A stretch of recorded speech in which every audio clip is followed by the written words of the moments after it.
नमस्कार मित्रांनो, आजची कथा आहे मुंबईतील. या कथेमध्ये आपण बघणार आहोत नर्स, डॉक्टर आणि यांच्यातला बंद दरवाजा आडमधील प्रेम. तर चला बघूया आजची कथा. ही गोष्ट आहे मुंबईच्या एका मोठ्या मल्टी स्पेशलिस्ट हॉस्पिटलमध्ये काम करणाऱ्या नर्स आणि डॉक्टरची, ज्यांच्यात खूपच प्रेम होते. तर चला बघूया काय होतं यांची गोष्ट. इमर्जन्सी वॉर्ड बाहेर थकलेले नर्सिंग स्टाफ चहा प्यायला गेले होते आणि रात्रीची ड्युटी संपत आली होती. पण एका आयसीयूच्या दरवाजाआड एक तरुण डॉक्टर आणि त्याची नवीन ट्रेनिंगला आलेली नर्स अजूनही जागे होते. त्या नर्सचे नाव होते डॉक्टर सान्वी पाटील. तिचे वय 27 वर्ष होते. नुकतेच तिने BSc नर्सिंग केले होते आणि नवीनच म्हणून या कामावर लागलेली होती. गडद केस, पोटावर नेहमी ओलं आणि डोळ्यात काहीतरी खाजगी शोधणारी नजर.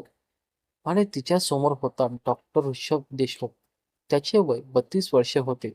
मेंदूच्या शस्त्रक्रियेतला स्पेशलिस्ट आणि हॉस्पिटलमध्ये सगळ्यांशी गोडी गुलाबी आणि काहींच्या मते तो एक चांगला आणि हुशार डॉक्टर होताच. पण त्याची नजर इतर स्त्रींसाठी चांगली नव्हती. पण ते सान्वीला माहीत नव्हतं. तिने नेहमी ऋषभबद्दल त्याला खूप आकर्षण वाटत असे. नवीन कामावर आलेल्या या नर्सला प्रेम होऊन गेलं होतं. ते पण अशा माणसावर जो स्त्रीला चुकीच्या नजरेने बघत असायचा.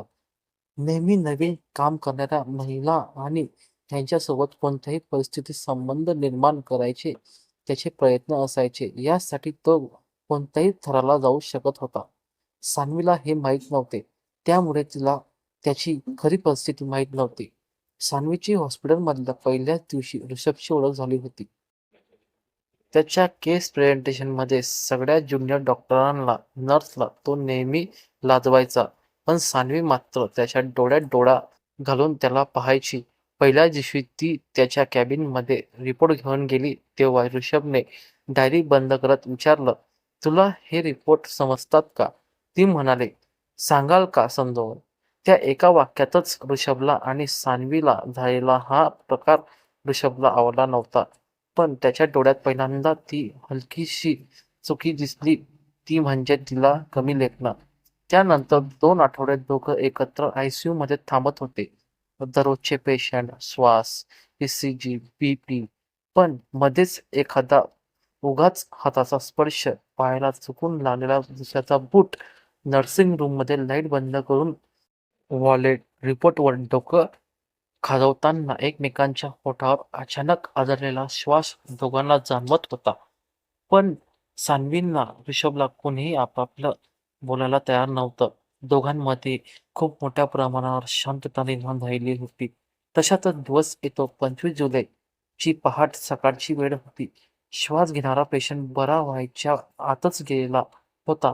आयसीयू मधला सायलेंट अलार्म वाजून गेलेला होता.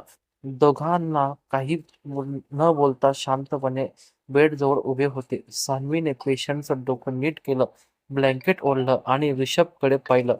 त्याच्या नजरेत काहीतरी वेगळं तिला जाणवत होतं. पण ऋषभ तिला काही नाही सांगत होता.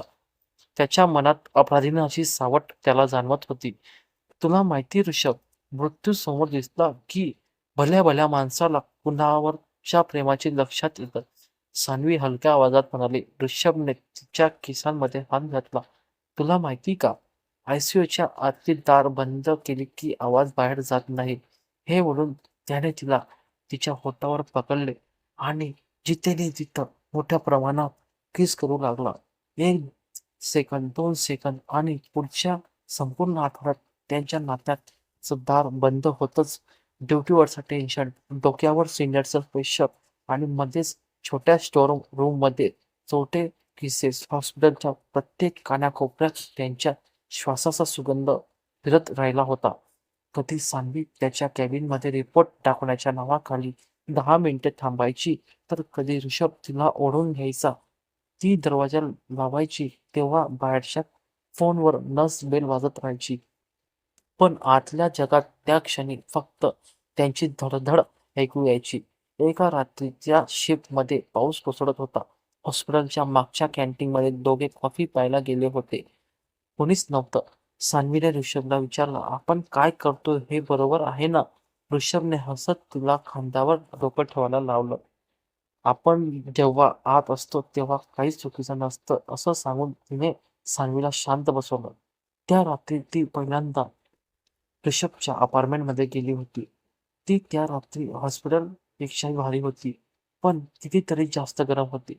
बेडवरून ते सोफ्यावर, सोफ्यावरून फ्लोअरवर आणि पुन्हा तिच्या केसातून तोच हात. पहाटेपर्यंत दोघांनी आपली तलब पूर्ण करण्यावर भर दिला. दोघांच्या शरीरावर फक्त एकमेकांचे किसेस आणि लव्ह व्हाईट चपला होत्या. पण काही गोष्टी केवळ बंद दरवाजाच्या आत राहत नाही असं पण असतं. हॉस्पिटलमधल्या सीसीटीव्ही कॅमेऱ्यातून एक फुटेज बाहेर गेली होती. ऋषभ आणि सान्वीच्या स्टोअर रूम मधल्या थोड्याशा जवळ होते, असा त्यामध्ये दिसत होतं. ती क्लिप हॉस्पिटलच्या डायरेक्टर पर्यंत गेलेली होती. डायरेक्टरने दोघांना सोबत बोलवले होते. काहींना ते नेहमीच अपेक्षित होतं की हे असं काही होणार आहे. ऋषभची इमेज कॉलेजपासूनच अशीच होती, पण सान्वीला कोणीही आरोप केले नव्हते. सगळा रोष डॉक्टरवर होता, म्हणजे ऋषभवर. त्या घटनेनंतर ऋषभवर इन्क्वायरी बसली. सगळे गुपचूप मिटवण्यासाठी ऋषभने राजीनामा दिला. हॉस्पिटलमधून बाहेर पडताना त्याला कुणीच थांबवलं नाही. पण मागे दरवाजात उभी होती ती सान्वी. तिच्या पांढऱ्या पोटात डोक्यात थेंब त्यातून आले होते. ऋषभने तिच्याकडे पाहिलं. ती फक्त इतकंच म्हणाली, तुला तू मला एकदा विचारलं असतं तर मी सगळ्यांशी लढले असते. ऋषभ गप्प होता. तोंडातून एक शब्द पण निघत नव्हता. पण त्याच्या नजरेत काहीतरी वेगळं होत होतं. एक कुलबुलच निशब्द वाक्य त्याने बोलून न दाखवता निघून गेला. ती केस मिटली. हॉस्पिटलमध्ये नवीन नर्स आली, नवीन डॉक्टर आले. पण एका आयसीयूच्या बेडजवळ अजूनही कुणीतरी सांगायचं. इथे एकदा दोनदा लोकांनी आपला श्वास एकत्र बांधला होता. पण दरवाजा कायमचा उघडाच राहिला. काही दिवसांनी सान्वीने देखील हॉस्पिटल सोडलं. ती एका नवीन शहरात, नवीन युनिटमध्ये नोकरीला लागली. पण ऋषभ मात्र अदृश्य झाला होता. त्याचं नाव पुन्हा कुठे निघालं कधीच नव्हतं. 5 वर्षांनी एक कॉन्फरन्स झाली. नवी दिल्लीच्या एका इंटरनॅशनल मेडिकल समिटमध्ये सान्वी आता आयसीयू हेड झाली होती. ती स्टेजवर प्रेझेंटेशनला उभी राहिली तेव्हा तिच्यासमोर एक ओळखीचा चेहरा दिसला होता तिला.